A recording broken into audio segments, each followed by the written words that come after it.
Welcome to For Your Amusement, a theme park podcast that aims to exhaustively evaluate the world's most popular theme park attractions to determine if they are world class. I'm Ryan Bergara. I'm Byron Marin.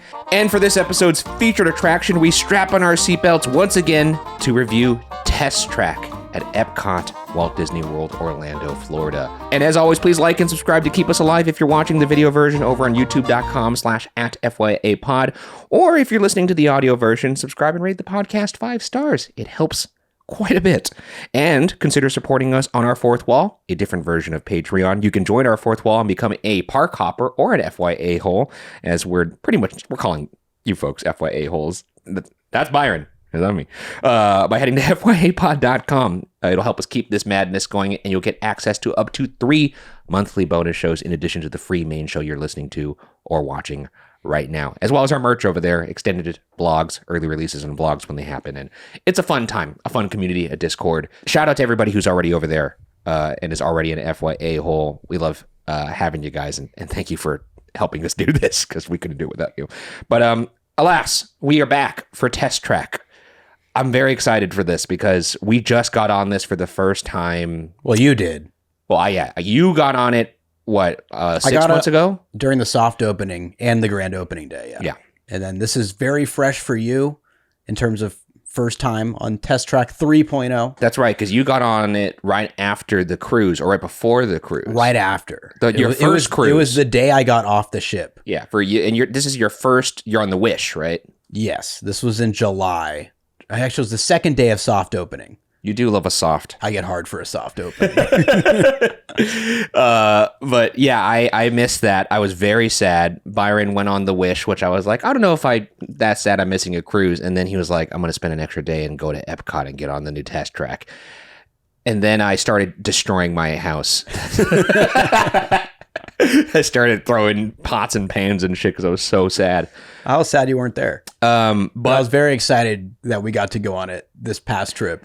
Well, you got like basically your first ride on it, and then you got the Vicarious ride on it. Yeah, because I spent the better part of a year wondering, I wonder how much Ryan's going to like this. Like, there's no way he's going to like it less than Test Track 2.0, I feel like. Yeah. But I didn't know like how much you would actually enjoy this version. And being you had a front row seat to my reaction, was my reaction to it what you thought it was going to be, or were you surprised? I think it was pretty much on par. Yeah, because I mean, we're pretty much in first impressions now, what we thought of the ride. I saved my answer of first impressions, or my question rather, for you, because I was going to ask you what you thought of it initially after we got off. And I was like, I'll wait for the pod, because that's what we do now. I'm like, there's times when I want to talk to Byron, I'm like, I'll wait till I don't talk to Byron unless we press record. No, that would be incredibly sad. You never know. But no, we're going to Universal Studios after this. It's going to be fucking fantastic. Hell yeah. Anyways, yeah, what was your first impression of this? Because I didn't get to ask you that because, I wanted to avoid spoilers. Yeah, I didn't want to blow it for you. Yeah. So I got to say, I was coming off a real high leaving the ship. Yeah. This is post voyage? This is post, yeah. So this is the day I debarked from the Disney Wish. You weren't exhausted? No. It's you. So it's like you debark pretty early in the morning, and like when you got some rides on the horizon, especially like a new ride, and I had a Swan and Dolphin reservation. Shout out. I booked a couple nights. Swan and Dolphin on a Priceline Negotiator. Got a really good rate at the Swan. At the Swan and Dolphin, it was also an extended evening hour night for Epcot. Oh, fucking money in the bank, dude. Which, by the way, if you haven't seen we did do a post about Swan and Dolphin. They let us stay the night there, so shout out to them so that we could review it. Somebody who's confident in their product, and I have to say, fucking fantastic. And I will say, as someone who has paid numerous times to stay at the Swan and Dolphin, yeah, it is every bit as good every time. It keeps getting better. Honestly, did you have this panic? And this is not no longer part of the agreement of like, we will give you the night and then you could review it. This is just on the house now. I'm a little scared that like I was like watching our reel and the comments start to populate on it, and I was like, oh my god, because somebody said something similar on our Park View Inn review, and it was like, stop giving away the secrets. In my mind I was like, wait, would we be could we possibly be responsible for any kind of price hike? Oh, I thought about that long before the release of the reel. We don't have that kind of power. Exactly. And we don't have that kind of power. And then I fell into a beautiful sleep knowing that. We are a mighty crowd, us FYA holes, but we're like the Marines, the few, the proud. The FYA The FYA holes. So yeah, there was two opinions on the line. Yeah. I felt like, because I was a little nervous. I'm like, what if Ryan doesn't like the Swan as much as I've liked the Swan? Yeah. And then Test Track, same deal. So yeah, what did you think of Test Track? So I checked into the Swan and Dolphin. Yeah. I made my way over to Epcot. I knew that the opening official day was the next day, so I was planning to get on it then. This is October. No, this is July of 2025. Oh yeah, because the October 2025 was the media event for it. No. I saw plenty of people interviewing folks in October. In October? Yeah. Interesting. Well, it opened in July officially. I could be. Maybe those people were you're getting the snickle fritz. I'm not sure. So I thought originally I was just going to go to Epcot and, enjoy some extended evening hours, get on Cosmic Rewind. And to my surprise, it was open. That's crazy, dude. Obviously, it was a soft open, so there was no lightning lane. Okay. And it was just a standby wait. You got to see that standby queue humming. And I don't think they even had it on the app as showing a wait time, which really helped because like other wait times would be kind of long in the park. Yeah. But this one was like around 20 to 30 minutes all day. Oh, man. So I rode it 3 times. That's a good deal for Test Track. An interesting indicator. 3.0. Yes. Is that when the lightning lane is not in operation, you can wait in that entire queue indoors. Because I waited in all the switchbacks, all of them. And it was like 20 to 30 minutes of a wait. Well, here's the thing. Now that there's not that stupid design your car bullshit room, there's no holdup in the standby queue because that would cause a log jam in one of the sections of Test Track. I don't know if you remember that. For Test Track 2.0, the logistics of that line were absolutely ruined by that room. Which it shouldn't have done. It was supposed to be like a means to, like a pre-show. It was supposed to distract people, but then it became like, oh, we got to start grouping folks to, it's a whole thing. I know. It had its pros, but anyway, so I got to not only enjoy this on the soft opening day, but got to take in the entire queue. I got to get a bunch of footage of the entire queue. What a feast to behold there. I met an FYA hole in the queue who had a beer. He was drinking a beer. Hell yeah, dude. Hell yeah. That's how you know it's one of us. It's a light And beer. then I'd see him every couple switchbacks where you kind of pass each other again. Like, yo, what's up? Like, it's you again. I'm like, you keep getting in my shot. I love it. It's going to be like, where's Waldo? But for Kyle. That's so good. Wait, is this footage going to be on screen right now for the video version? I actually don't know how much footage. I would Kyle. We were making jokes about it, but I'd actually have to review the tape and see how many shots. But okay, so you see Kyle in the. What are your first thoughts of this queue? And then I'll go into my first thoughts of the queue. We'll break it down that way. Okay, I appreciated that they kind of opened it up a bit. They have the window for the moment where they're doing the safety check, like the first turn out of the dispatch, where right before you go up the big hill, check your seatbelts and stuff. Yeah. Speaking of the safety check, not to do another plug here, but when we were on the safety check, I don't know if you had it, but I had my keychain on me. Oh, do you actually accidentally tug that? And I You're like, ha, here, my keys. Well, we have right now, Byron and I are in the lab, kind of. Oh, wait, do you have it with you? I do. I sure do. Dude, that's so good. These haven't been released yet. We're working on them, but Byron and I have just, we have FYA keychains that are attached to the yellow pool tabs, and it has the little logo on it, and we've been working on what's the best look for it. I have a different version. Byron and I do try everything before we put it out because we don't want to put out bullshit. We do like to put out, though.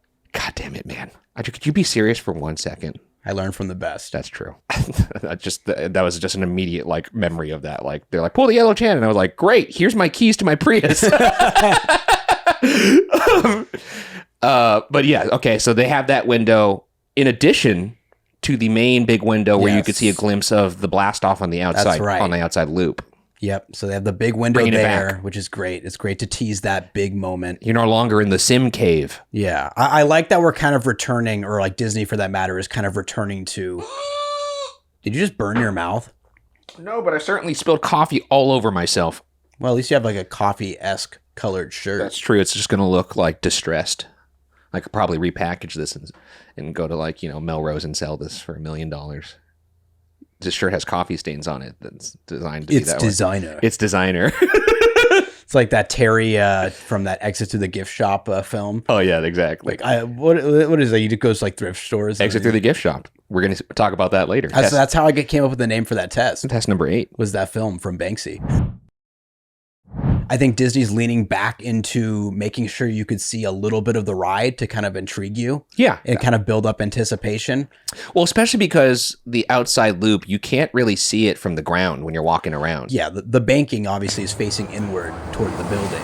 Yes. So when you approach the test track building, you could hear it.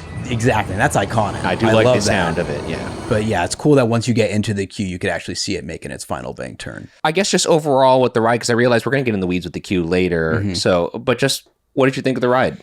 I thought it was extremely wholesome. Like, honestly, from like within the first 20 seconds of the ride, I was like, okay, I think we're in much better hands now.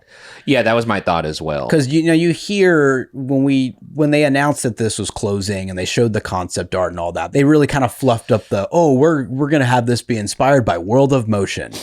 It certainly is. Immediately, I got the sense of, okay, this has a very classic type of Epcot approach. Yeah, no, my immediate thought was, this kind of feels like World of Motion and Spaceship Earth had a high-speed baby. With Test Track 2.0. With Test Track 2.0. It was a menage a trois between Test Track World of Motion and the Sim Track, which... Look, if you wanted like a quick, snappy log line of what I actually thought of this is what I think they intended the Sim Track to be. This is what they were trying to do with Test Track 2.0.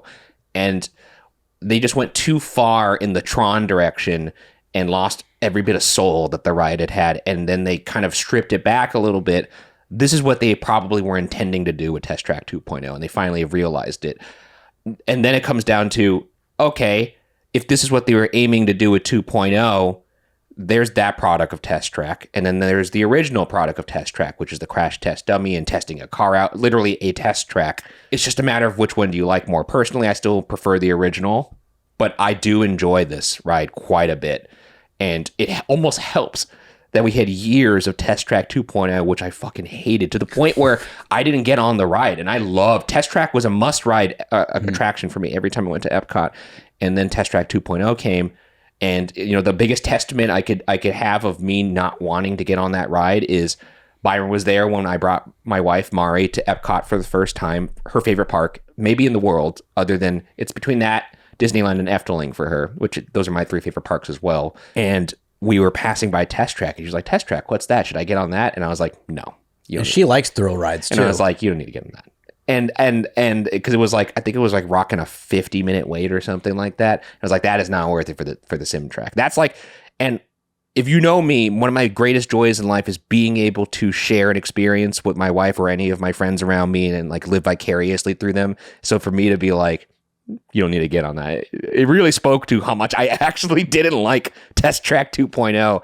And now, I can't wait for her to get on 3.0. I think she's going to love it. That's how I felt when I rode this the first time. I couldn't wait for you to get on it. Exactly. It's, and I think that's the biggest compliment you could give to a ride is like, I cannot wait for this other person whose opinion I'm very interested in to get on this ride. Yeah. And, I really loved it. We'll get into the details. There's things obviously I like more about the original that I have. If I'm going to, what ride could if I could snap my fingers, which one would I want to come back into existence?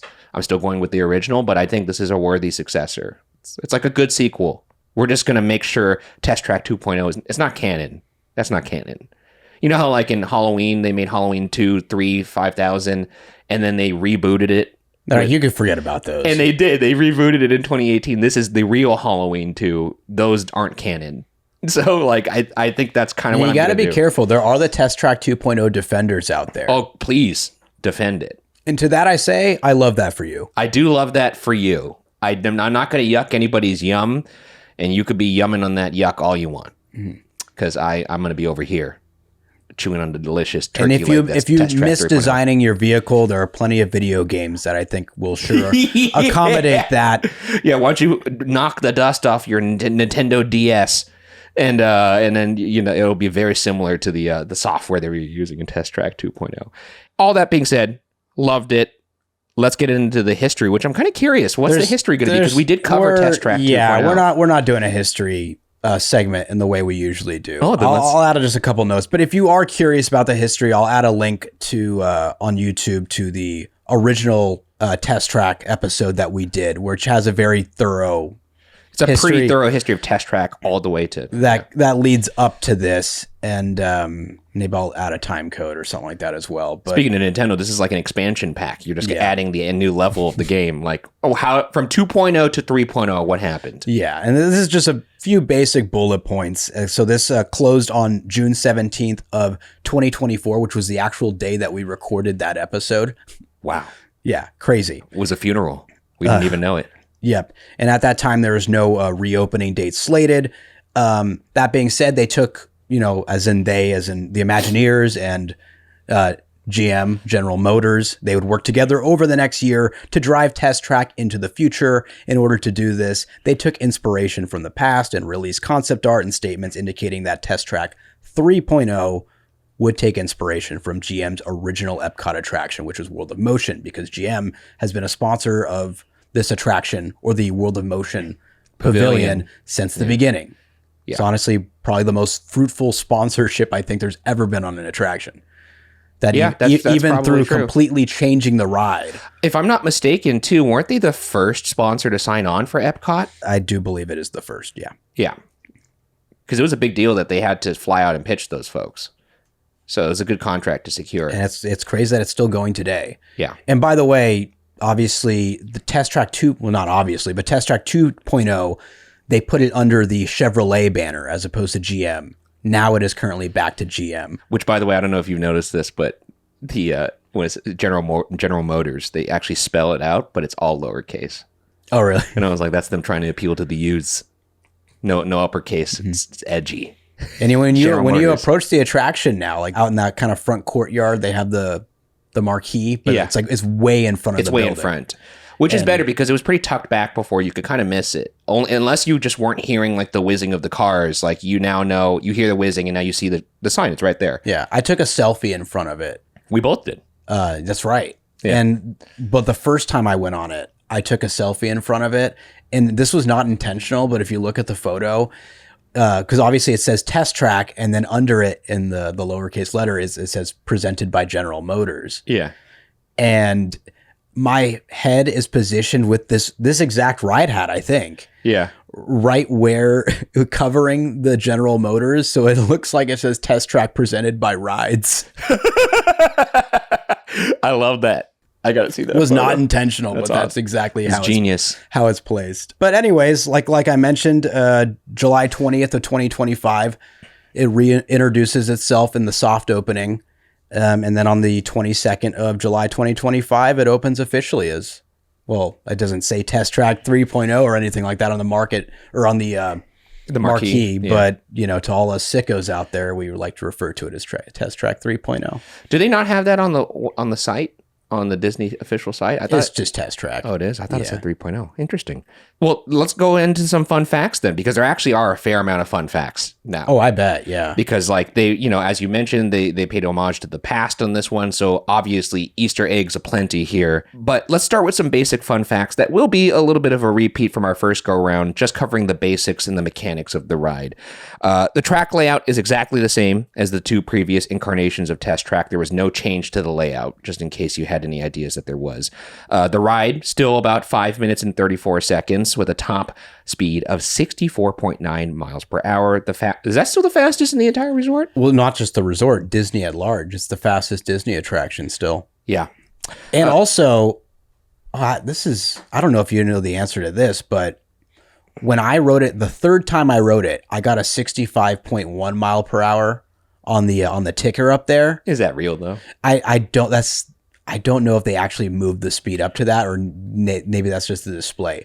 When I did the soft opening, that was randomized. So once in a while, you could get the 65.1.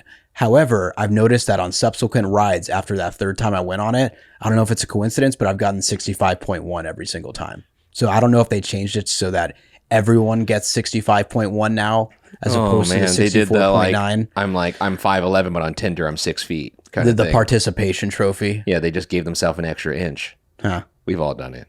So I don't know if it actually, if it's still 64.9. Well, either way, the ride still has a theoretical ride capacity of 1,200 riders per hour, and the original had a whopping cost of $300 million to build. I could not find out how much it was to redo Test Track. $300 million on the original? That is bonkers. Unless that's for Test Track 2.0. Oh, I highly doubt it was for Test Track 2.0. I could see it for the first one, though. That's so crazy to think, because that's like Hagrid's money before inflation. I mean, you have to remember, this is the first use of the slot car system. Exactly. So that's what no, it's not. No. Journey to the Center of the Earth. It's this one. It is? Oh, yeah. Okay. Because this opened in 98. Journey to the Center of the Earth opened in 2001. This was definitely the first. So I could see that the development costs could have ballooned this to $300 million, considering they also had so many setbacks when doing the original Test Track. It's the original was.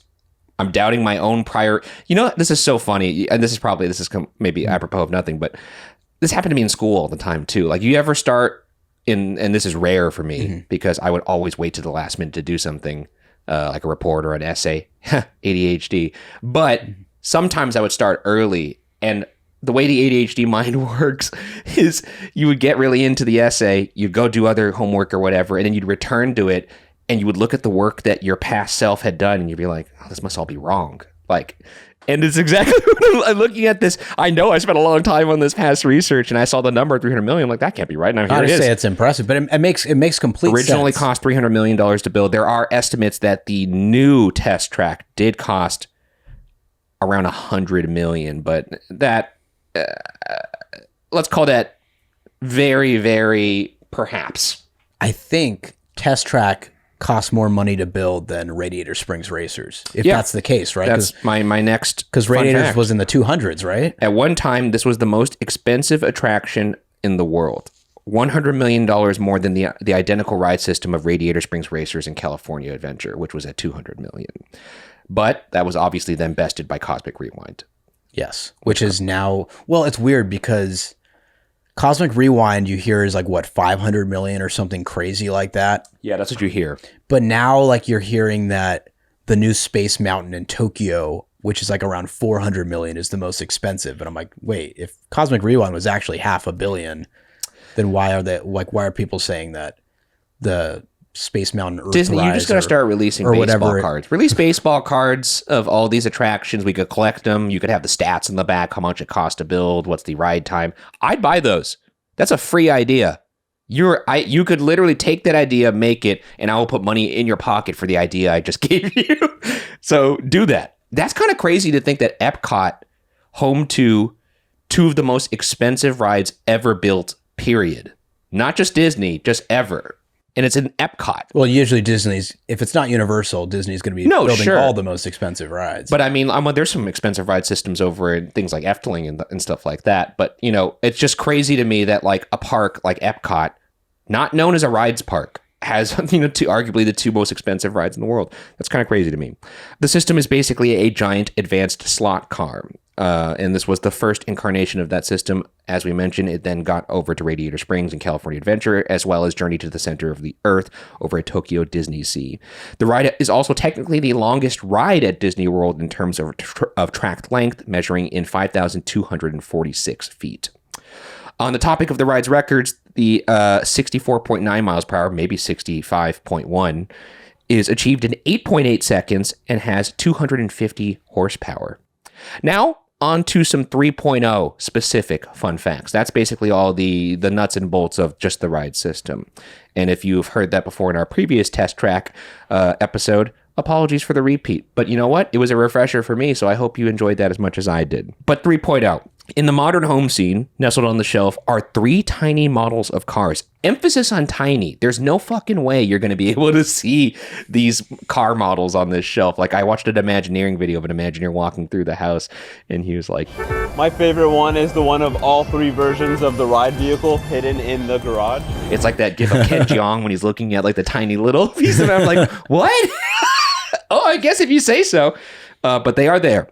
There's a lot of Easter eggs in just this one scene alone, the modern home scene. You know the one I'm talking about, where you go into see the bikes hanging on the shelves, and then there's shelves. Also on the shelves are props that pay homage to different scenes of World of Motion, which is the attraction that Test Track originally replaced. There's a 1920s biplane, a boat, and the iconic sea serpent from that ride, as well as a Fun to Be Free license plate, a reference to the theme song of World of Motion.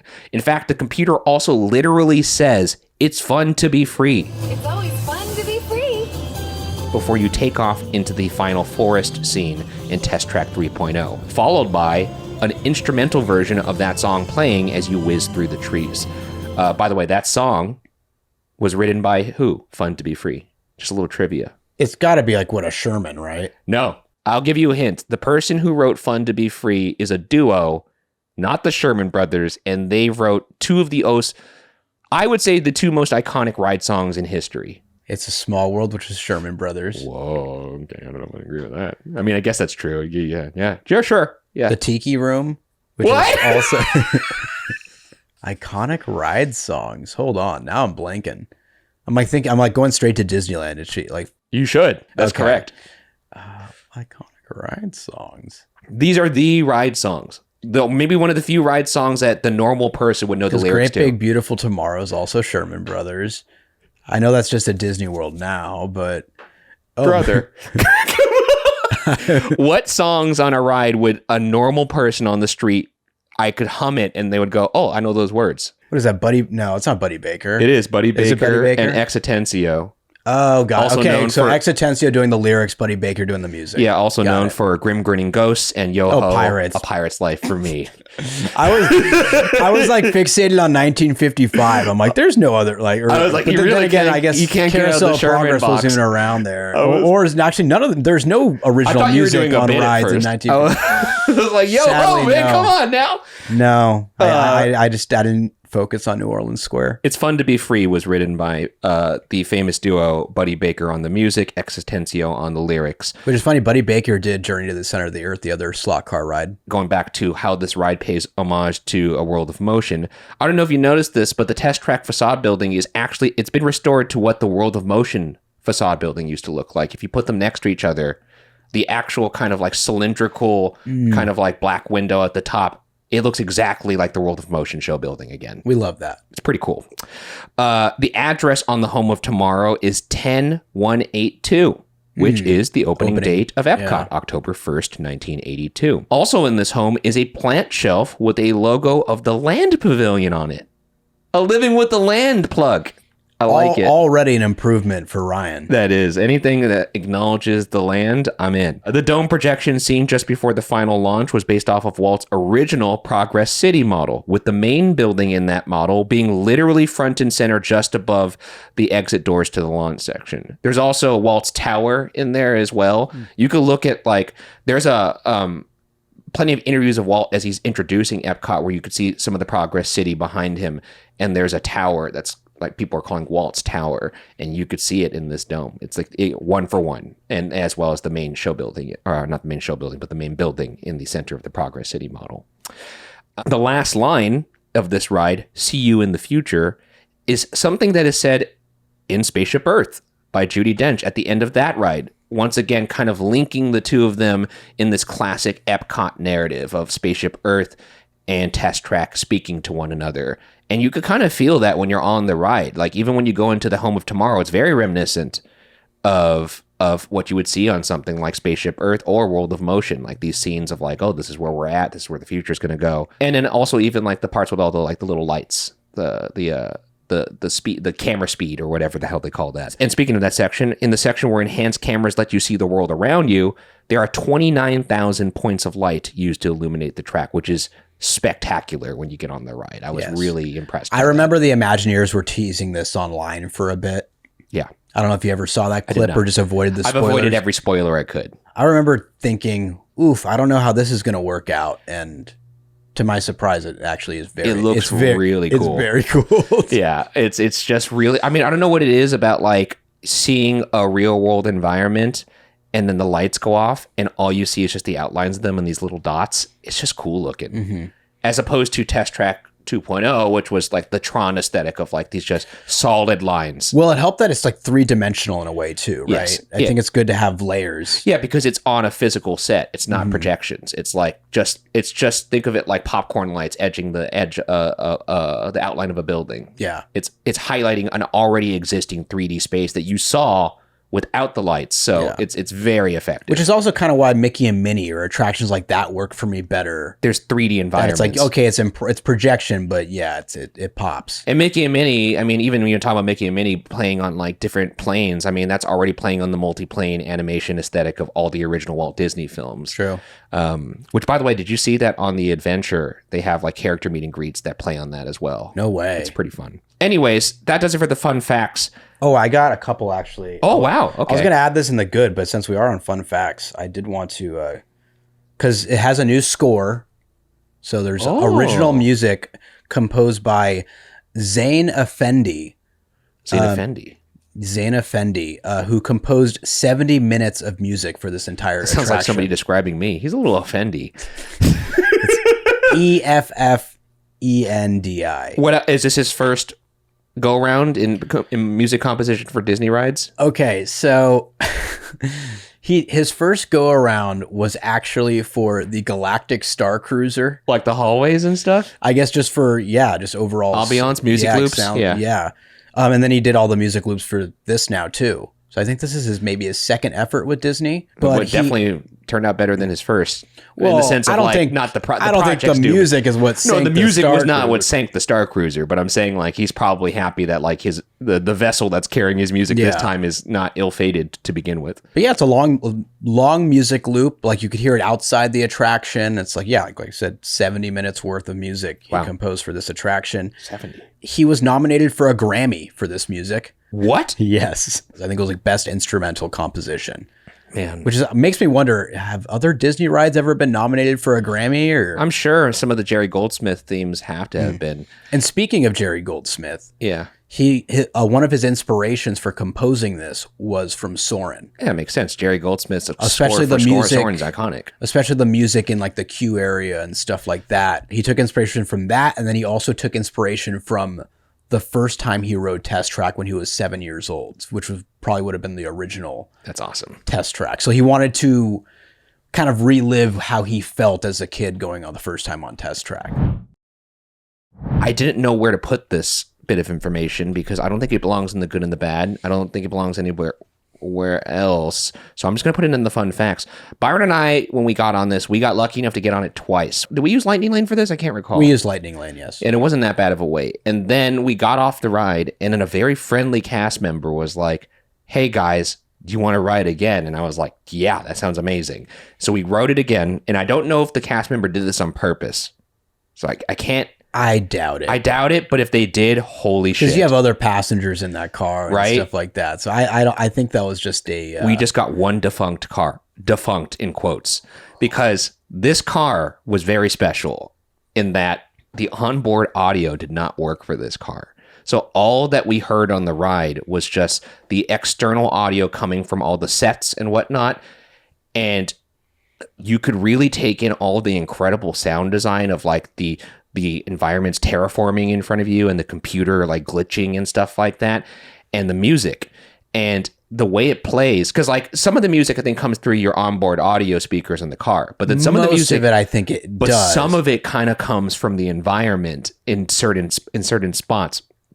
Anyways, the result of that, you would think that sounds like a horrible ride experience. Like I've been on California Screamin' or Incredicoaster when the speakers don't work, or Space Mountain over in Disneyland, California, when the music and the speakers don't work, and you're like, oh, it's a bummer because there's not really external ambiance that's being, filtered in.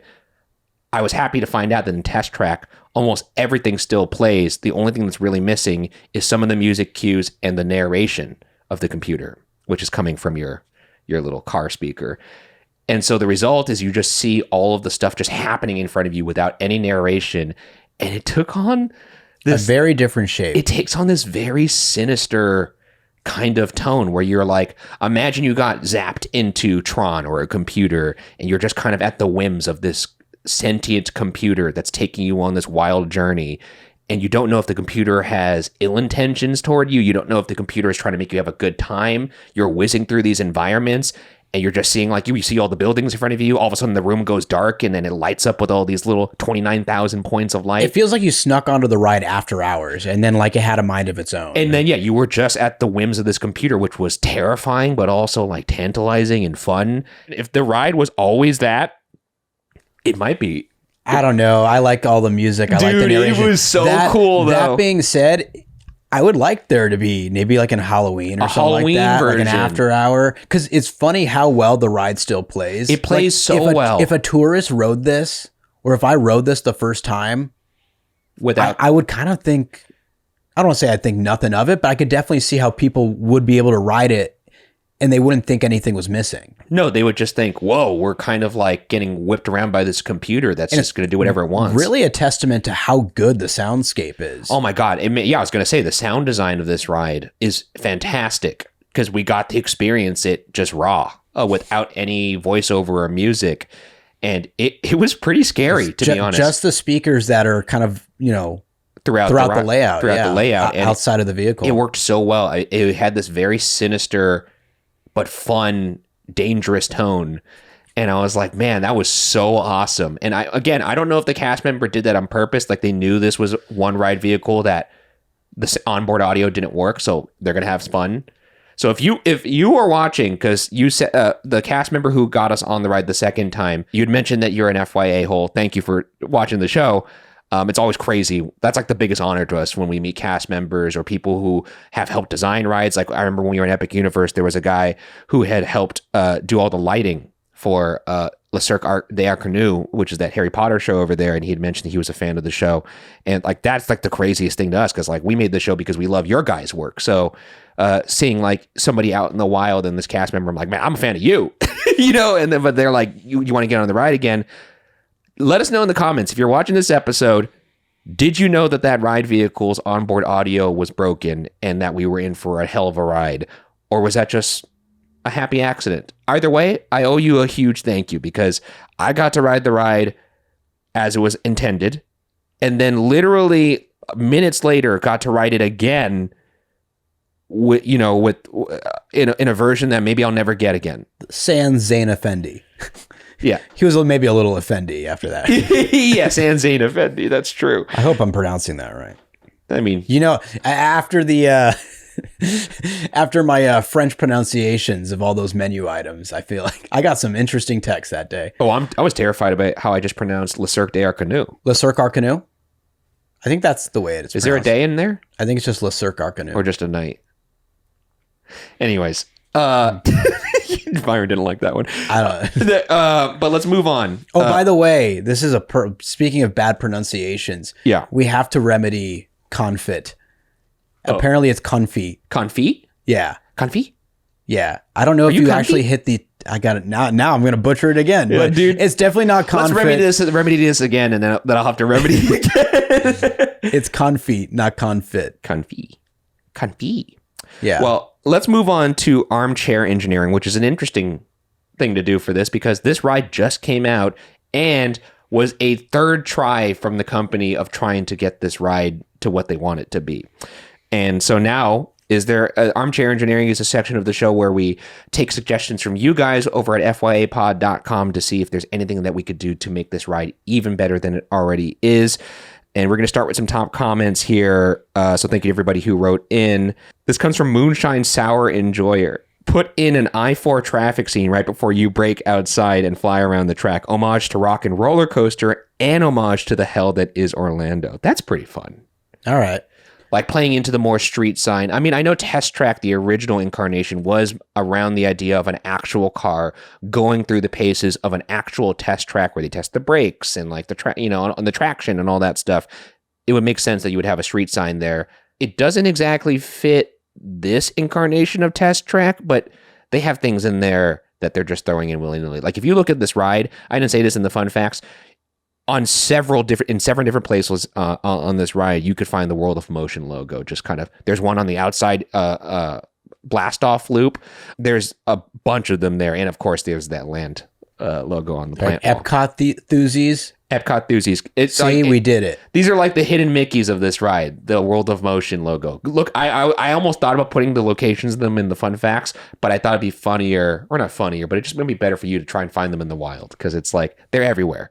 One of them is quite obvious. But thank you for that suggestion. That's pretty good. Brian H. says, a people mover-esque cover or awning so it can be open when it rains. I wasn't able to ride it on my last 2 visits. Because if it's an awning, they're going to have to probably enclose the sides for it to fully be something that prevents it from being closed during the rain, I would imagine. So now we're looking at a glass scenario, I think. Probably, right? Yeah, that could be interesting. I also feel like it could be detrimental to the ride experience. I mean, I'm not looking up when I'm on the No, outdoor. but I feel like that's the thing is if you start putting stuff on the side and stuff as well, then I do feel like it's enclosed. Like I want to feel the fresh air. I do too. That. Yeah. No, I'm with you there. Though I will say, if they did put an awning on top of it, you could put a fucking baller ass light package on the top of that awning to line it, and that would be like chaser lights. And that would be pretty sick.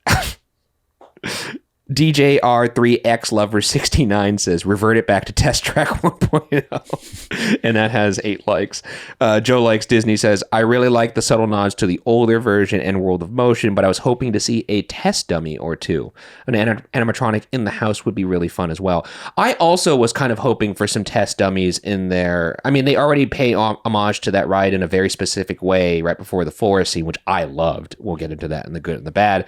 But I was hoping to see some sort of test dummy aesthetic somewhere, or a test dummy. So that would have been my armchair idea, is that obviously a lot of the outdoor space where you're whizzing around at the end. Yeah. A lot of boring, dead space on the ground that you're looking at and like what's around you when it kicks you like far out from the building. What if they just like had it look like a proving ground or something like that down there with like a lot of like nods to the original Test Track? Yeah. Or it's like kind of something that like you're not going to see when you're approaching the building. Only when you're on the ride, you'll see that kind of stuff. So it doesn't really like ruin the aesthetic. You know, it would be crazy. This would never, I don't think this is even possible, but it made me think as you were saying that a Test Track dummy animatronic, a Stunttronic, the same one that they have for the Spider-Man show that's sitting at the door. Well, the doors don't work. That's the one thing about this ride. We'll get into that in the bad. The doors don't work before the launch that open right as you're about to hit it. But if there was a Test Track dummy standing there with like a stop sign, like, hey, don't go forward, then you blast into that and then it gets just shot like out of a cannon.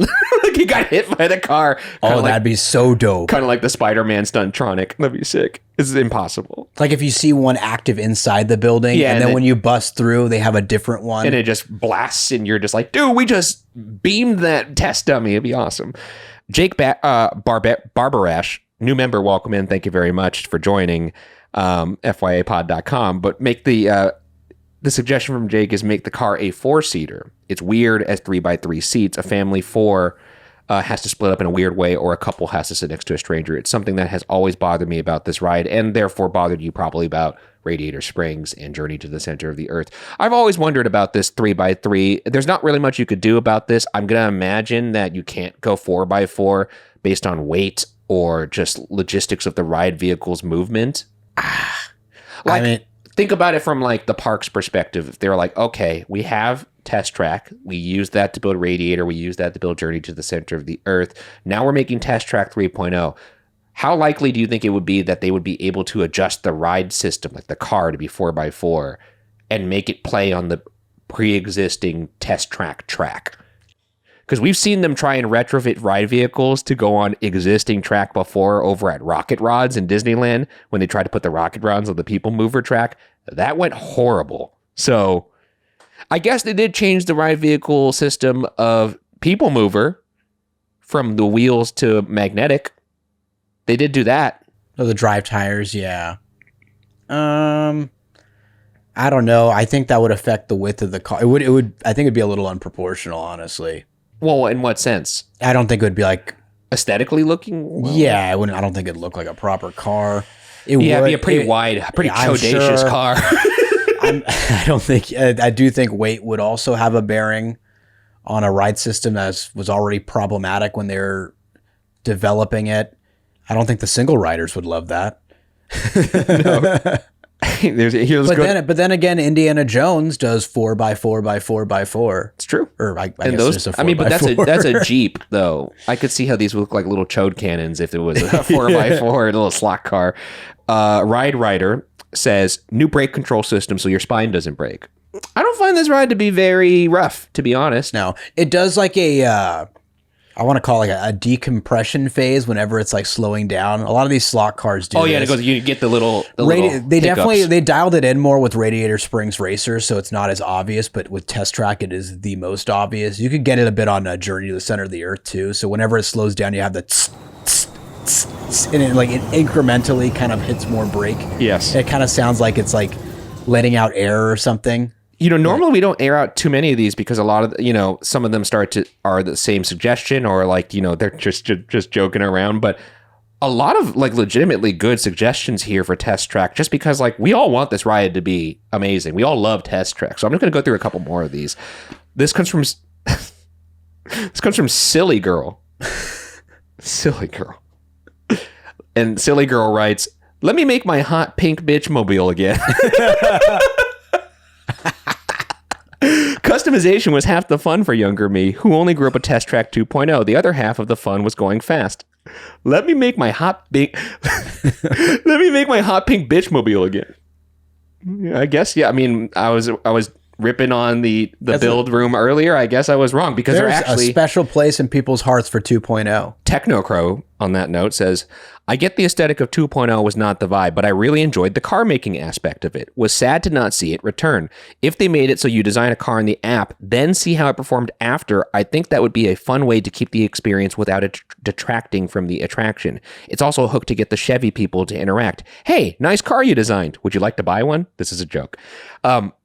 The last part was a joke. That's actually brilliant, by the way.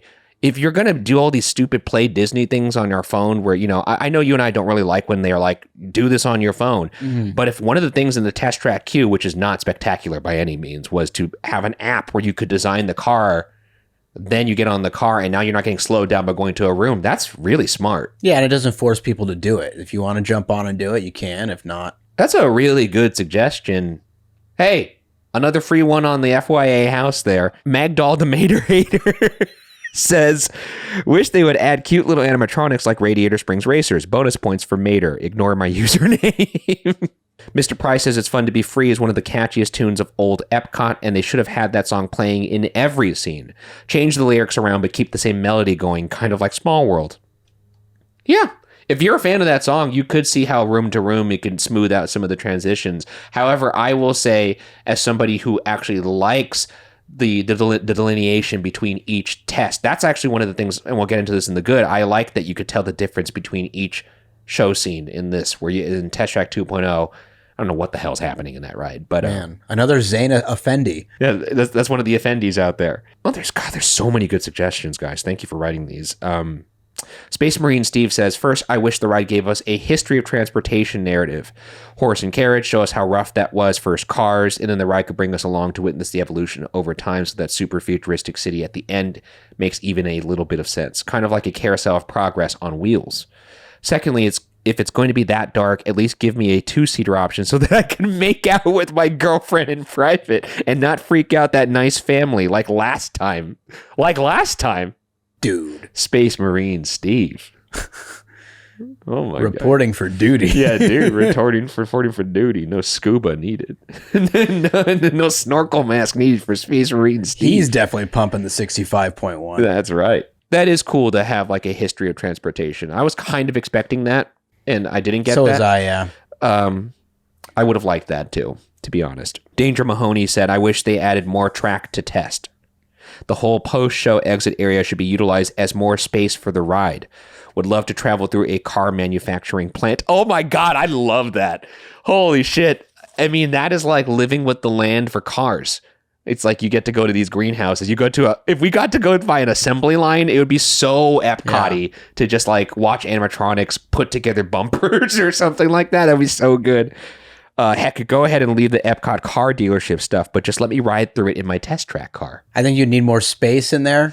No, but I mean, I like the I do idea. love. It's a great idea. Like, you know how they take us through the GM showroom at the end. Like, keep that send on the ride. people through like an actual like like a living space, or like make it a GM factory. We go through that. That's fucking brilliant. And I feel like that's something GM would be down with. I know. Why wouldn't they be like, oh, you want people to go to see how the sausage is made? Like, yeah, that, and you're on the ride still. If you don't make me walk by it, you just make me, drive by it. Yeah, I'm in. I think that's an incredible idea. That does it for Armchair Engineering. That was maybe my favorite version of that we've ever had on this show. Good work, everybody. Good work. That was really good. And shout out to you, Space Marine Steve. Hope you're all gas, no brakes, I guess. Keeping it juicy. I don't know. I don't know what that means. Keeping it moist. You know what I mean? Oh boy.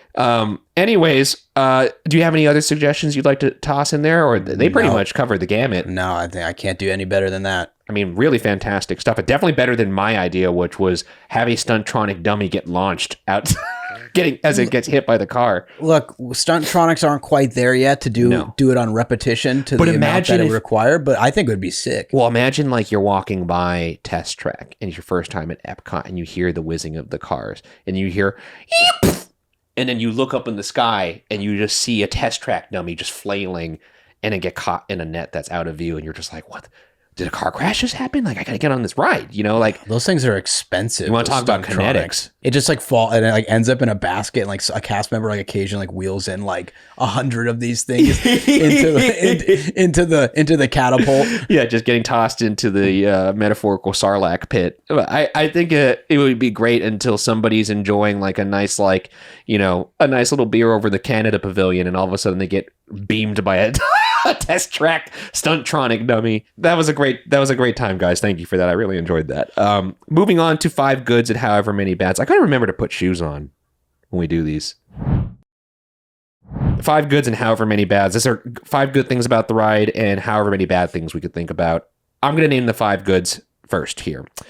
First thing I wrote, I said this up top. This is what they intended the sim track to actually be. The LED light section in particular is very neat. Let me show you how I see the world. I think they finally nailed the aesthetic that they were going for of this dark kind of light experience, the Tron aesthetic. They whittled it down to be a little bit more approachable by making the environment be more 3D. And frankly, they made scenes discernible from the others visually, while still having a dark aesthetic, which they did not do in Test Track 2.0. So I really do think they nailed what they were trying to do in Test Track 2.0. Second thing is I love the callback to the original. There's a very clear callback. There's the section when you're going where I think they use I don't know if it's a projection or a Pepper's Ghost effect, where they are saying, oh, let's modify the look of your vehicle. And you look over and there's a mirror. First, select a new vehicle body. And then you could see overlaid is like the new look of the car, and they give you a couple different options. Some of them are the old cars you would build in Test Track 2.0. Like I remember one was like the little bug kind of like. Yeah, I think they threw the original one on there too, right? The computer says, and here's what I think you'll really love. Oh, I can get used to this. And then the car turns into very reminiscent of the first Test Track vehicle. Mimics the paint job. Maybe the frame of the car is a little different, but the paint job is the same checkered white and black on the yellow. And it comes right after the computer says, here's one I think you'll really love, which you could take that as pandering. I don't care. Because when the computer said that, I was like, huh? Then the car turns into the original Test Track, and I lost it in my car. I was like, yeah! And then it worked. And then you take off into the forest. Now, how about we kick back and enjoy the ride? Sure, it's always fun to be free. Which is much more of the aesthetic of the original, an actual environment indoors, not just projections and lights and stuff like Test Track 2.0. No sim track. You get to go through an actual physical forest with forest scent, and you're whizzing through it. Very reminiscent of the scene where you whiz through trees in Radiator Springs Racers, except here it is on Test Track. You hear the Fun to Be Free soundtrack. I was like, oh my God, they figured out a way to appease Test Track 1.0 fans without it being like, we're just going to carbon copy the ride and give it back to you. It's like, we're going to try a new idea but here's just a little taste of what was before, so you could still soak in that nostalgia. I thought it landed perfect for me. I knew exactly what they were doing. I thought they nailed it. I had the biggest fucking smile on my face. It's very whimsical. It was so good. And I know you love your exterior for interior. I do. So. It was like a little living with the land action there. I think they nailed it right there. And it feels like you go for a long cruise during that sequence. Oh my God, it's so good. I really, really enjoyed it. And then moving on to the next one here, the story and the separation between the tests here is much clearer. I don't know if I love the story they're telling, like this is going to be the world of tomorrow and where the future is going. I know that does actually, if we're being fair, that plays into what Epcot was all about. Experimental prototype community of tomorrow. You're playing into the future of transportation. Here's what it could be. So I like the forward-thinking nature of that. I don't know if it's the story I prefer between that or the first story, which is, this is how a car is made. This is the things we run it through. Like, I like the fact that you're a test track dummy in the first one. I don't think that's going to ever be beaten for me. But I could get why they went with this story of, here's the future of transportation. At least it was clear. Because the sim track, I don't know what the fuck was going on in that ride. Like, and the difference between the tests are clear here. The show scenes look different from each other. The narration plays into what you're actually seeing. Outdoor rip section still rips. Pretty easy there.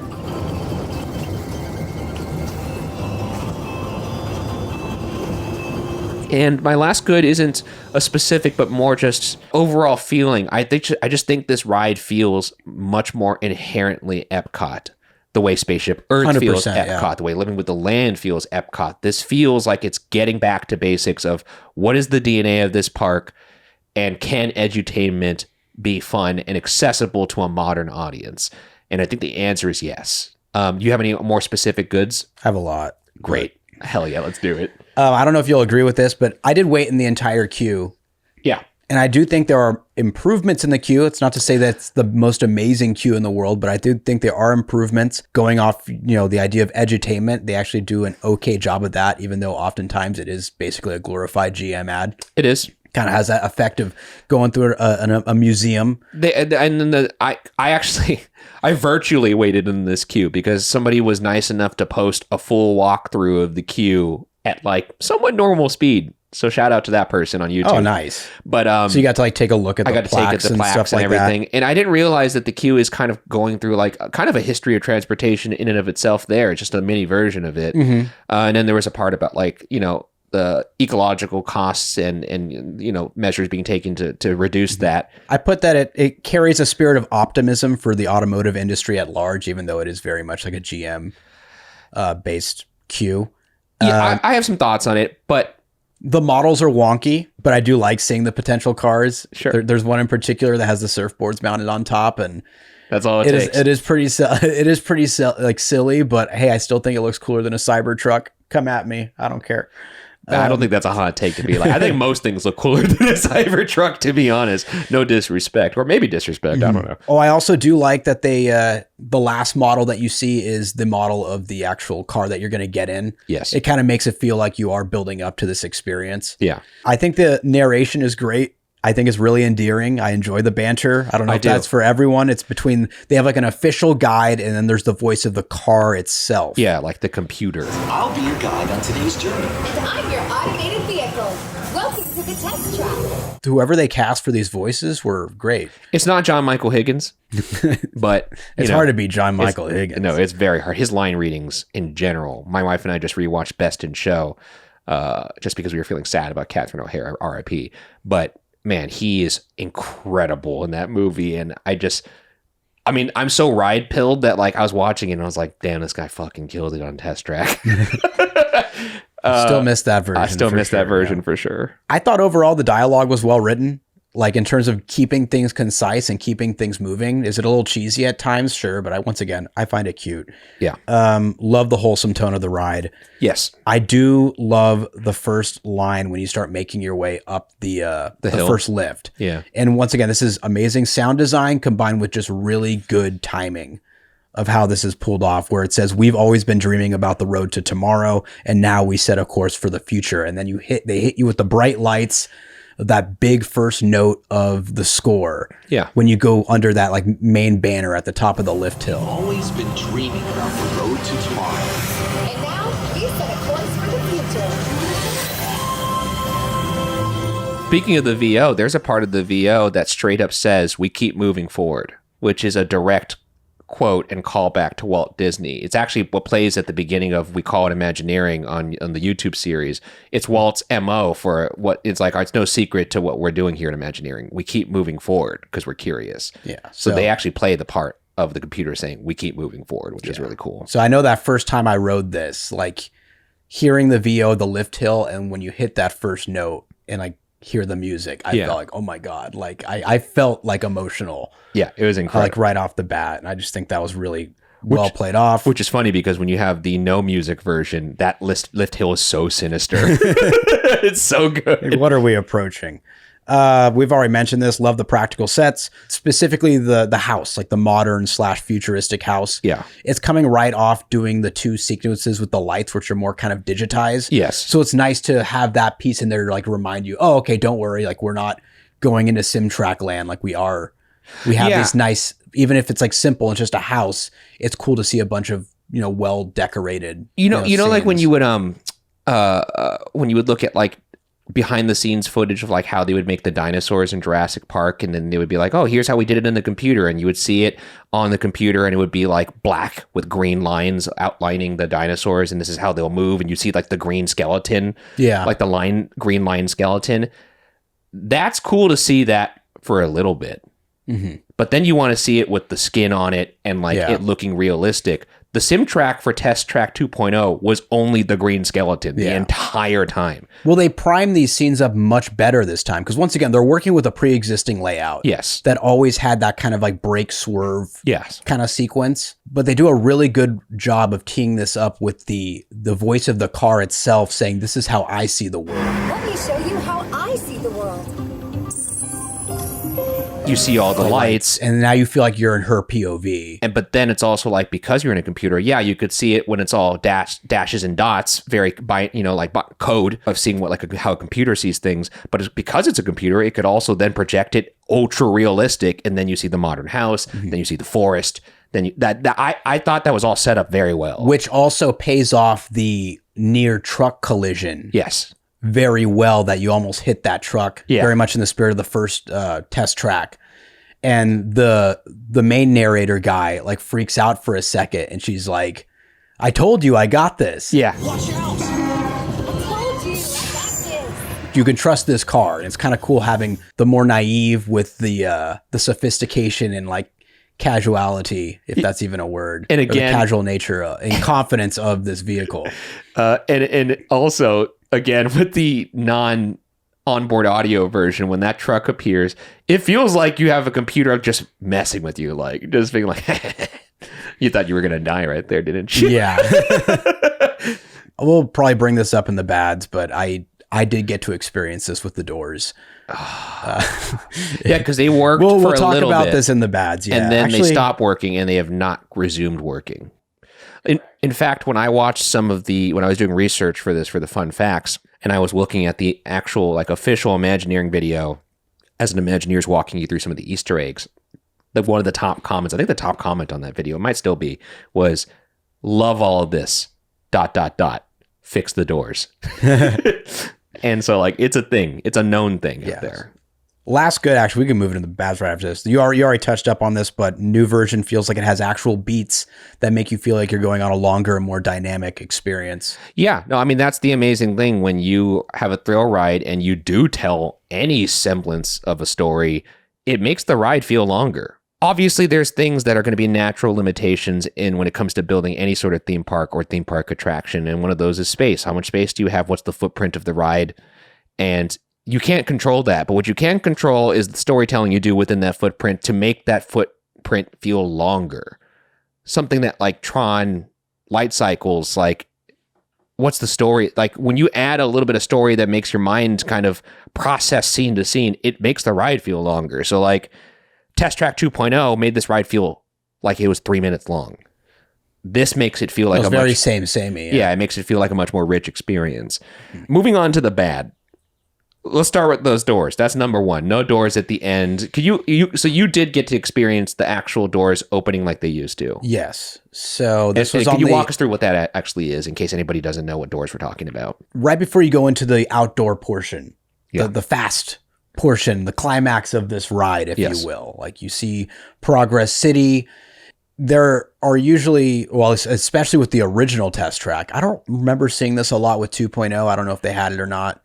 But you'd have these two doors, like kind of think of it like elevators, but they open really quickly right when you're about to collide with what appears to be like a wall. In Test Track 2.0, it was the power test. Yes. You can't see this if you're listening to this, but in the video version, I just shook my head and rolled my eyes so much they almost fell out of my head. An iconic part of the original test track. The barrier test. Yes, that you were about to hit this wall and all of a sudden the doors open and you get flung outside into the climax of the ride. Well, also, that plays into something that we already collectively know as just a human species, is that we, for some reason, all of us knew about the aesthetic of crash test dummies. What is a crash test dummy's main purpose? What happens to a human body, or in this case, a dummy, when the car crashes? That's the last test of any car. Let's make this car go as fast as we can into this wall. That's already built into us. So like that built-in suspense worked so well for the first one. Now you get on this ride and the doors don't work. They're just already open. I could see how people who haven't been on the first one, they don't even know they're missing anything. No. And it's funny because the doors did work for a few days. You had what looked like a wall there, and then the doors would open right away. So I was like, oh, hell yeah, we have the doors. Yeah. They're here. And then like a couple days later, I look online and they're like, the doors aren't working anymore. Supposedly, I think one of the cars hit the doors. The way you said that, it sounds like Richard Dreyfuss's impression of the Jaws crew when they were talking about the shark not working because the shark was never working. The doors are not working. I repeat, the doors are not working. It's not working. The doors are not working. Yeah. So obviously these doors are like basically like a thin, I don't know if it's like cardboard, but it's like it's a very thin door. So it's ready for impact. Like it's not, no one's going to get hurt. Yeah. If the vehicle collides with these doors. That being said, I believe a vehicle hit the doors and they haven't been operational ever since. So that's crazy. But I did get a couple rides on it with the doors. It's also like, honestly, it still doesn't make sense for the story of like, this is, you're talking about a track that's simulating the world of tomorrow, the future of transportation. It's like, let's crash into these doors. Probably all the more reason why they are like, oh, look, we don't need these doors. I think it's cool, though. It is cool. It's certainly a big gotcha moment, especially now that the ending scene is a big dome that has everything projected on. So you wouldn't be expecting there to be like a false wall there. So, you know, it would be cool if it worked. I'd like to see it for myself. That'd be awesome. But alas, I cannot. The next bad I wrote, I think they could adjust the ratio to be a little bit more of the outdoor set variety, just a tad. Like, so what we get with the future home and then the forest. Maybe just adjust the slider so that we get one more of that kind of scene and one less of just. I feel like they could have pulled it off in the with the energy road. Yeah, where like the car is seemingly getting charged while on the road. That's what they're saying. Yeah, that's the scene that came in mind for me as well, because you have the first scene of like, this is how I see the world, and then the next scene is like, let's charge your vehicle, and this is the energy road. I think that could have been a more tactile, fill out the surroundings to make it look like a street that you would actually be going on. Like thinking about it, like this was an actual world of tomorrow, and you know, you were going to say that like, you know, Sunset Boulevard would have a section of it where like the road charges these electric cars. Yeah. What would that look like? I would like to see that in the real world. Yeah. I'd like to see it. The tourists would like to see this. The tour. I would like to see that. I think the queue is once again cheeks. Unfortunately, I wrote Q is stale, but that didn't feel strong enough. I think Q is cheeks. The Q is fine. It is cheeks, dude. It's not that bad. It looks, I'll tell you what though. It's dead. It's lifeless. Don't look up.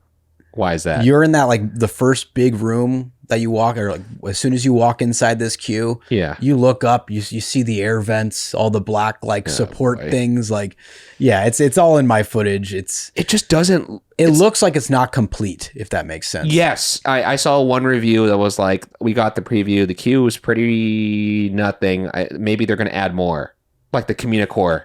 Yeah, in Epcot. It's like, oh, maybe they're going to add more. Maybe they won't. Yeah, I like the plaques. I like the educational nature of it. I mean, yeah, we already pointed out things we like about the queue. I like seeing... that the car designing is taken out. I like that you get to see the car vehicle going up before the first lift hill, and you get to see a glimpse of it passing by at the top.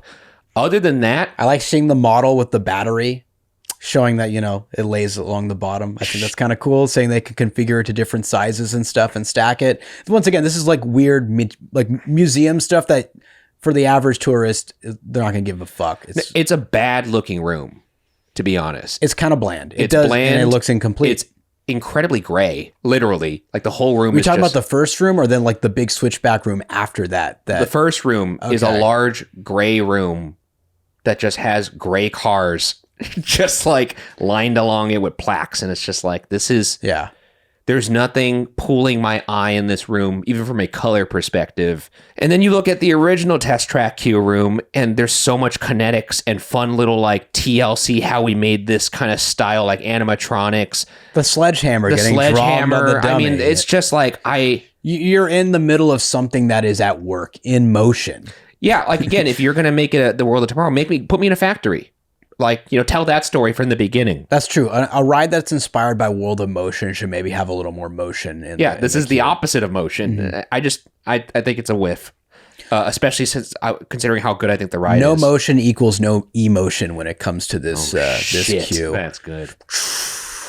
That's good. I'll Salt Bay that shit. And then lastly, I mean, look, I don't think this is going to be a surprise to anybody. I think we've done enough episodes of this show that folks may know my sensibilities as it comes to projections and screens. Oh, I know you. That was the one thing I was fearing. I'm like, Ryan's not going to like this dome projection at the end. What the hell is that, dude? I don't understand it. Everything else has been so beautifully rendered in physical environments. And then the last room, the big finish, where the doors are no longer even working anymore, you just project onto a big dome wall. Okay. And it's not even a good-looking projection. You don't think so? Well, one, it doesn't look good. It doesn't look real. It's very much, look real. It looks like you're watching a Pixar movie. And if you get on this ride... Not even. No, it's and if you get on this ride in the daytime like we have, both times, the doors open. Too much light, yeah. And there's so much light in the room now, so it just looks... Imagine going to a drive-in theater and trying to watch the screen during the daytime. That's what this looks like. Well, here's a fun thought exercise. What would you put in its place? Because you can't really affect the space around you. You can only go for what's on the ceiling. And no, you could, because it's a dome. On the sides, there's enough stuff to put on the sides and over the door that you go through. You could build an overhang of like actual, like make it look like fake skyscrapers all around you. Just instead of doing a projection of the World of Tomorrow, Progress City, just builds scale, use force perspective to make it look like the Progress City is in the dome with us. It feels like a layup to me. No? Does that feel impossible? I feel like... If you could force the perspective that well, then sure. Even if it wasn't that forced and it looked like small little, like a scale model building around us. Like, the Progress City, the model you see on the People Mover track. If you just built that larger and then cleared a road to go down the middle of it and then... Oh, I see. Yeah. I just don't understand why we're trying to reinvent the wheel here. Just do what you killed it on the other, like all the rest of the ride. And then in this last room, you're like, all right, can't wait to build this Progress City. We don't have the money. All right, fire up the projector. We're going to show a drive-in movie. Oh, the doors don't work? That'll be fine. It's going to look great when all the light comes in. It felt like such a slap in the face at the end of the ride.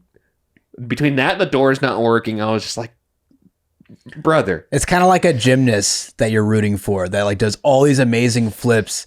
Yeah. And then like you see that little hop at the end, you're like, ah, shit. Yeah, dude, stick the landing, my guy.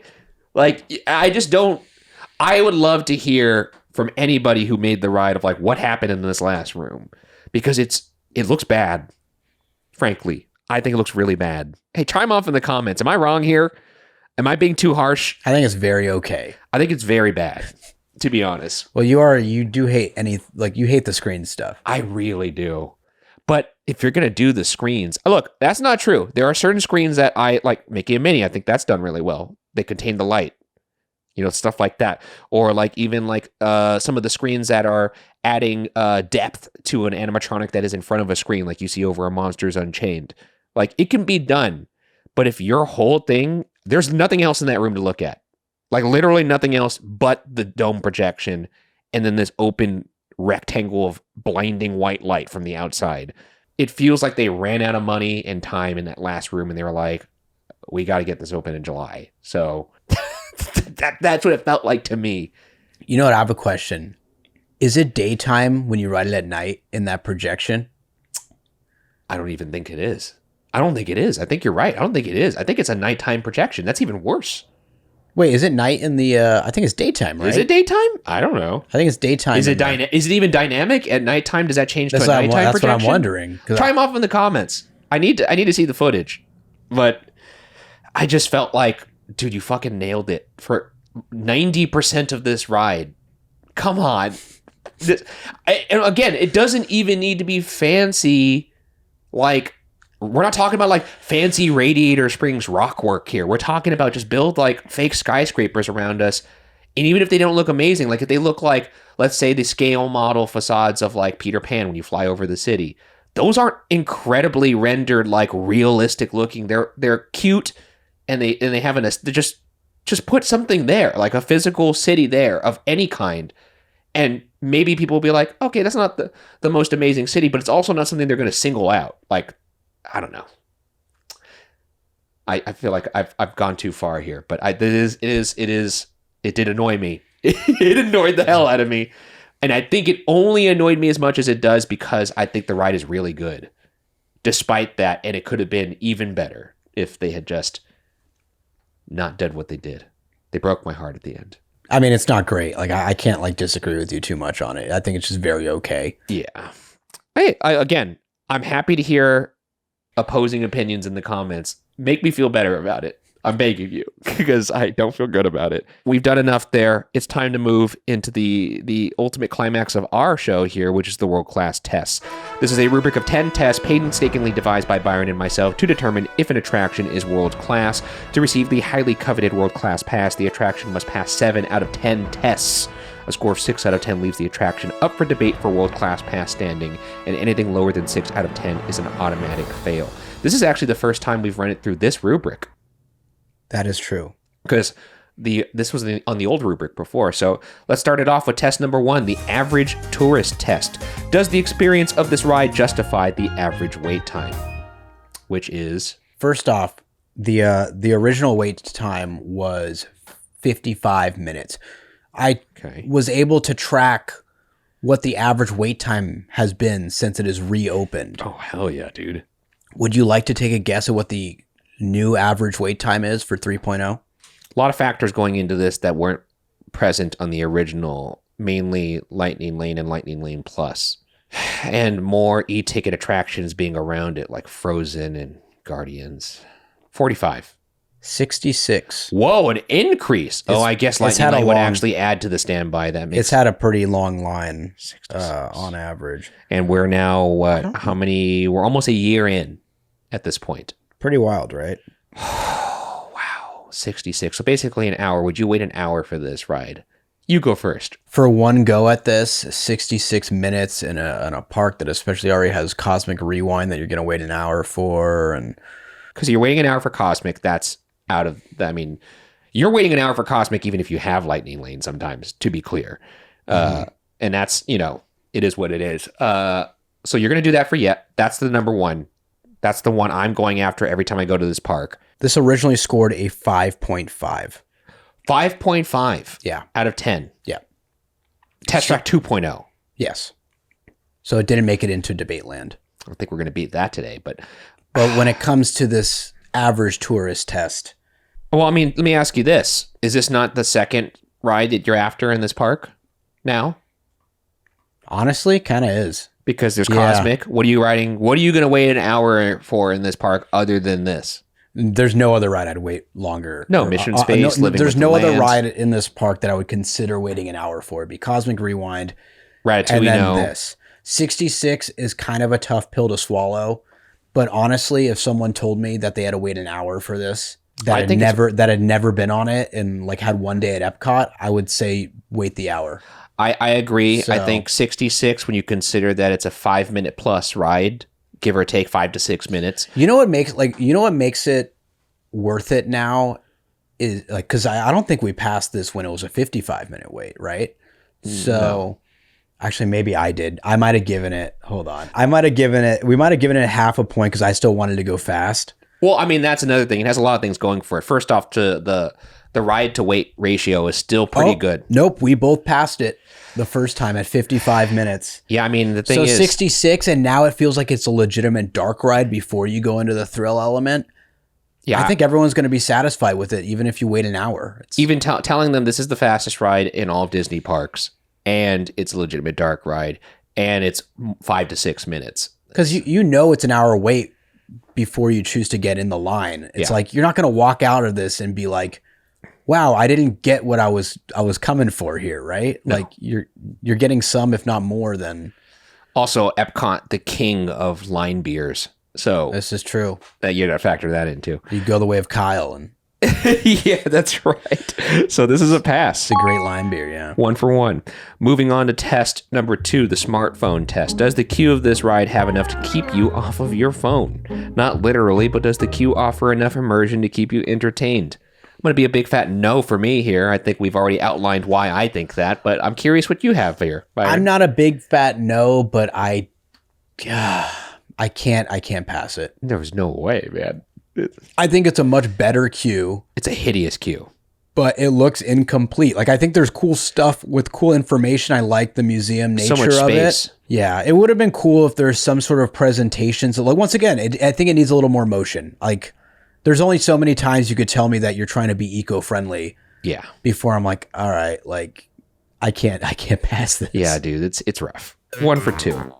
Again, this feels like one of those situations very much like the Dome where it's like, I think they ran out of a little bit of resources, to be quite honest. Yeah, I like that we have the kinetics now of the of having the windows. Sure. But everything around the windows looks like shit. Yeah, exactly. I think they put the window, honestly, there's a part of me that thinks they built the queue and they were like, damn, this looks terrible. Let's knock down one of these walls and put some windows in so people get distracted by these cars. The car, that's what you're going to get on. That's what you're here for. I think the windows were an afterthought. They were like, we need to save this somehow. And kind of did. 1 for 2. Yeah, moving on to test. Warehouse vibes, for sure. Big warehouse vibes. Test number 3, the Tony Stark test. How innovative is this attraction? Does it push theme park tech forward? Yes, still does. Yeah, I mean, if we're pulling from the, it's the same ride. Basically. It's the same ride system. It's an innovative, arguably for some, maybe the best ride system on the planet. Mm-hmm. I don't know if I'm there, but it's definitely up there. Yeah.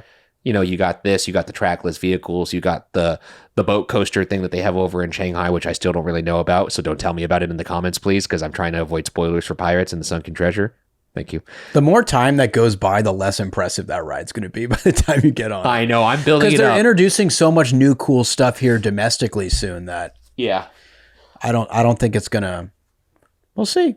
Kuka arm system. You know, there's a lot of cool ride systems out there. There's also a couple cool ones at Efteling that haven't even been introduced yet to major parks. Actually, somebody who's coming on the show soon, big fan of his content, but he just made a video about ride systems that need to come to major theme parks that are already at other theme parks like Efteling and stuff like that. So, well, we have everyone locked in for April, so let's try for May or June. Okay, for theme park. But Tony Stark test. Yeah, this is an easy pass here. I think even like that scene with the lights and stuff, there's probably some innovation that went into that display. Yeah. That's pretty unique. Even the projections on top of your car. Yes. Kind of inherited, maybe like plus from the Radiator Springs. It's in that spirit of the getting the new tires. Just out of curiosity, Radiator Springs for this ride? It's Radiator Springs, right? It's hard to beat Radiator Springs. This ride or Journey? They're very different rides, but it's much closer than what it used to be. I take this over Journey. I think so. Especially if like Journey was like in a home park for me and I went on it all the time. Like once you get rid of the novelty of how cool Mount Prometheus is and how like amazing it just looks in the scale of it all. Yeah. Like the ride itself, this is more of a full ride. And if I'm being quite honest, it's really close to Radiator. And that's just maybe because of my distaste for the Cars franchise. Oh my gosh. I don't know about that. I mean, put it this way, and this could also be because of recency bias, and it's the shiny new toy. But if you gave me the option, which one do you want to get on right now, Radiator or Test Track 3.0? I'm easily saying Test Track 3.0. But is that because it's not like local to us? That's what I'm wondering. That's what I'm wondering. Yeah, I just think I think a little more fun on this ride. Is it weird that I feel like more emotion when I ride this one? No, I think it's because I went to Disney World for the first time when I was like a teenager, and so I have a nostalgic feeling about this ride that I don't have with Radiator Springs Racers, even though it's technically in my home park. Not technically, it is in my home park, but it's close. And I think that's a feat if you would have asked me Test Track 2.0 or Radiator, I would have laughed. Like there's not even close. Yeah, it's easy Radiator. But we're probably in the minority with this opinion though, but yeah. I think anyone from Florida is like, what? Radiator is like the best thing. Like, yeah. Because whenever I hear like friends from Florida that come over, like Radiator is like number one on their list. If there's anybody who's, home park is Epcot, or you're from Orlando and you get on Test Track regularly now, what would you rather get on, this or Radiator? You do go faster on Test Track. You do go fast. Faster than any other Disney ride. Test number 4. Also, Radiator race. It has the racing aspect. Like their outdoor, that is true. Their outdoor rip section is easily better. It feels more communal, and also you're whizzing through an incredibly rendered outdoor. You actually have hills. Yeah, it's fucking awesome. That's tough. It's not like you're going you're not going through a parking lot. I think you give it to Radiator, but man, I really objectively I have to go Radiator. But I really like this ride a lot. We've been fluffing this for the past hour, so of course we want to ride. I want to ride it so bad. But now that we're starting to talk about Radiator, I really want a night ride on Radiator. Yeah, that sounds really good. Test number 4, the Hollywood test. Could the story or world presented in this attraction be a feature-length movie? No, it can't. I don't think so. It's a GM ad. It's a GM ad. It's a world-class commercial. It's about an idea of the future, but there's not really like... No, I don't think you could pass it, this one. I don't think we passed it on the other one either, to be honest. No. Damn. Okay. 2 for 4. Moving on. Test number 5, the Simpson test. How likely is this to be replaced with something new? It will never be replaced. They will keep updating Test Track, but they will never sync Test Track. This ride system costs too much. It's too valuable in terms of the throughput of the park. And GM sells too many cars. Yeah. Because of this attraction. It has the money shield. So no, that's an easy pass. Test number 6. We're at 3 for 5, by the way. Test number 6, the sleeper cell test. Is there a sound or soundtrack on this ride that if heard outside the park would immediately activate you like the Manchurian Candidate or the Winter Soldier and place you on the ride? Before I even get on the ride, just hearing that whiz of the slot car outside does enough for me. But now, which I did not have the same feeling for Test Track 2.0, there are several amazing bites. From the computer. The music. Yeah, and the music. That first note you hit at the top of the lift. The fun to be free instrumental as you whiz through the trees. Mm-hmm. The sound effects that kick in when you actually get to see the world like the computer does. I think they knocked it out of the park with the sound design. It is on this a ride. Sound design masterclass for attractions. I mean, this is why we made this test. So this is a pass. 4 for 6. Moving on to test number 7, the premature detraculation test. Does this ride finish too soon, or is it a good length? Some rides last too long. It's a long ride. 5 to 6 minutes, give or take. You're not going to get much better bang for your buck than that. And a lot of it feels like a dark ride. It's a fantastic pass here. I'm having a great time. I'm very, very satisfied. Except for that dome. The dome is not good. I'm not satisfied. It's bad dome. It's bad dome. You never want bad dome. It's bad dome, but the rest of the ride, very good. Especially those chody cars, 5 for 7. Well, you're never going to get good dome with a chody car. You're setting everything up for failure there. That's true. 5 for 7, moving on. Test number 8. that was the answer we were amalgamating to. Yeah, it is. We can't do the 4x4 cars because you're going to get bad dome. You can't have a chody car and get good dome. 5 for 7, moving on to test number 8. That was Kismet right there. The run it back test. This show's about to end. Is there? No, don't say that. That's he was joking. Test number 8, the run it back test. Is there enough in the experience offered to warrant multiple re-rides? Do you have enough bounce after this ride to ride again? Well, we literally did this. We had the opportunity, and I I don't think I've ever said yes faster. Yeah, we got the test. It was incredible. And the first time I went, I rode it multiple times too during the soft open. Yeah, if we had more time in this last trip, because Epcot was kind of just a tack on based on what else we were doing on that trip, I would have waited again for this. What an improvement. Like, mainly just because, like I said, we use Lightning Lane, and I wanted to wait in the standby queue to see the standby queue proper, which is why I went home and then watched the standby queue online, because I used my time wisely, and I did that for the love of the game. But that's a pass. 6 for 8. Moving on. Oh my God, it's in debate land. It's in debate land. We've already crossed the first one. I mean, I didn't think there would be any chance. Test number 9, the exit through the gift shop test. Would you, in theory, pick up merch for this ride as you exit through the gift shop? Does this ride inspire you to sport your love for it? I mean, not enough to buy a car. No, but I'm talking like, first off, I still love the first one enough, and this feels like it's captured a little bit more spirit of the first one enough, and they definitely pay homage to the first one in this ride, unlike Test Track 2.0. I would be happy to wear a Test Track shirt now, especially even if it had the old overlay and aesthetics, because it still wouldn't feel out of place as sporting my love for this ride because of now of the callback. Like, I would get a little Test Track car now. Like, yeah, I didn't put this in the bad, but I actually think the cars could have been cooler. They could have been cooler.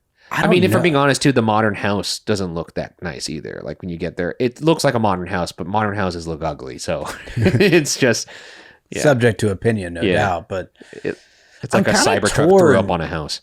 I'm kind of torn on if I would get merch for this. I enjoyed the attraction enough that I guess in the spirit of the test, I would be willing to show people that I love this ride. No, like a Test Track sticker. 100%. I also have to remove that I'm not like a merch person in general. I don't like wearing. Yeah. You know what? I think it's worth the pass. No, and it also especially with the history, the ties to World of Motion. It has enough like different shades and colors in its palette for, to choose from, of like the old aesthetics, even the 2.0, the new aesthetics of 3.0, to choose between all those different colors to make some sort of merch that I feel like it has reinstated itself on the Mount Rushmore of Epcot, if that makes sense. I agree. And for that, I have to give it a pass. Yeah, I saw offhand Disney YouTube title. I didn't watch the video because I didn't want to pollute any of my review, but it was Test Track 3.0 is a triumph. And I was like, okay, Dallin liked it too. I'm happy because him and I's sensibilities are very similar. So I was like, this is true. I was very glad that he also agreed that, it's great. Moving on, that's officially a world-class attraction. Man, 7 out of 9. Don't call it a comeback. Thank God. Oh my God. I was so nervous that we would get on this ride and be like, yeah, it still stinks. But once again, I thought at the very least you would think it was at least a decent improvement. I don't know about world class in your opinion, but I'm happy to hear that you like it as much as I do. No, I think it's a world class attraction again. That's true. What a ride! What a journey! World class the first time, shit the second time, and then world class again. World class to ass to world class again. Yeah, pretty good. It's pretty good. Test number 10. Let's finish this off strong. The fine wine test. I think I have an idea how this is going to go. Has this ride aged well? Has your opinion of the attraction appreciated or depreciated since your first experience? Or if it's a new ride, do you believe it will age well? Ooh. Why am I even pretending to hesitate? No, it's aged wonderfully. We are literally seeing the line of growth for this ride. We're seeing it just right in front of us from 1 to 2 to 3. Just by virtue of 3 being a massive improvement over 2, it has already aged well. Or even if just this version in itself, I wrote it in July. Yeah. Loved it just as much when revisiting it. Yeah, it would have been nice with the doors, but overall, I think it's aged wonderfully. And for the unofficial B mode of no onboard audio, fantastic. Seriously, make that a Halloween version because it's so good. Or just fire up that version during the extended evening hours. Yeah, and let all the sickos get it because it's really. I hope somebody else. I mean, well, by virtue of just that being one card that's defective, I'm going to imagine that's something that was just prevalent throughout at least that day. There's got to be at least a handful of people out there who've gotten on this ride like we did.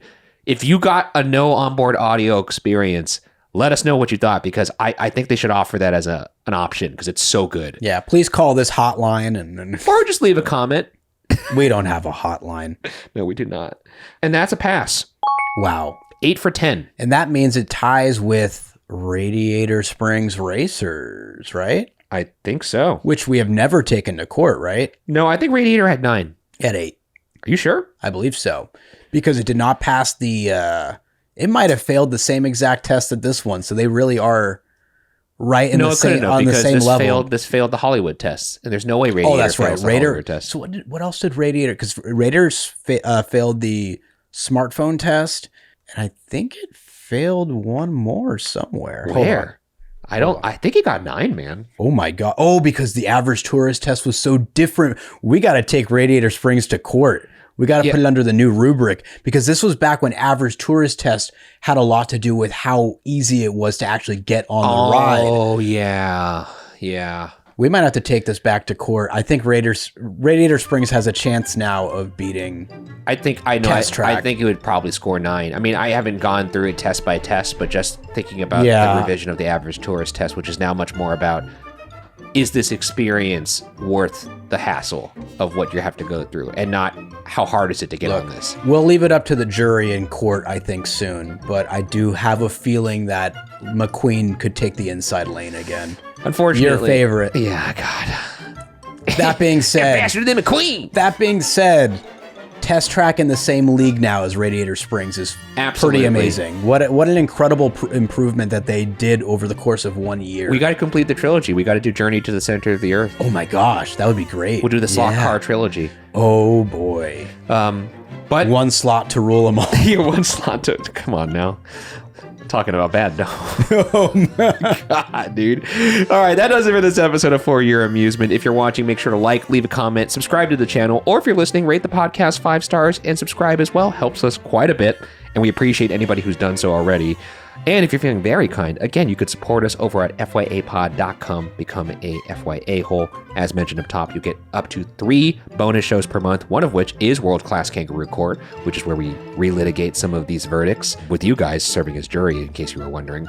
And you'll also get extended vlogs, early releases on vlogs, and our merch is there as well. And speaking of FYA holes, here's 10 names of e-ticketers over there that we'd like to thank. Austin OC, Egg Tart, Andrew, Shelby Deanne, Sassafras, Alex N, Lauren _FYA hole, Kathleen D. Peter, Kyle. There's only one Kyle, so it has to be him. Nikki. Kyle getting double shout outs in this episode. And also, we don't shout out these 2 enough, but want to shout out Alyssa and Dakota, who are our mods, our moderators over on our Discord. That's right. Which is, it's a very fun Discord. It's a great time, and I think they are a large part of that. A big part of why it is so fun and a safe environment for people to have fun talking theme parks, entertainment, what have you. Y'all are a big part of why it is the way it is and why we enjoy it so much. So thank you, Dakota and Alyssa, for making it that way. And if you are in that Discord community and you're watching this video up to this point, go ahead and throw them a thank you in the Discord for what they do, because they do a lot of stuff. Just out of the kindness of their heart, which is very nice. Lastly, follow the pod socials at FYA Pod everywhere. I'm at Ryan Bergara. Byron is at Byron A. Marin. Thanks for spending your time with us. Enjoy the rest of your day, and we will see you all on the next Friday. On the sim track. Just kidding. No, not on the sim track. No. We'll see you in the dome. Pluto TV has thousands of free movies and TV shows. You swear? If I'm lying, I'm dying. This is the mindset. Free. This is the mantra. Free. This is the mindset. With movies like Titanic, Dreamgirls, and Gladiator. Are you not entertained? And TV shows like Survivor, SpongeBob SquarePants, The Fairly Odd Parents, and Ghosts. Pluto TV is always free. Huzzah! Pluto TV. Stream now, pay never.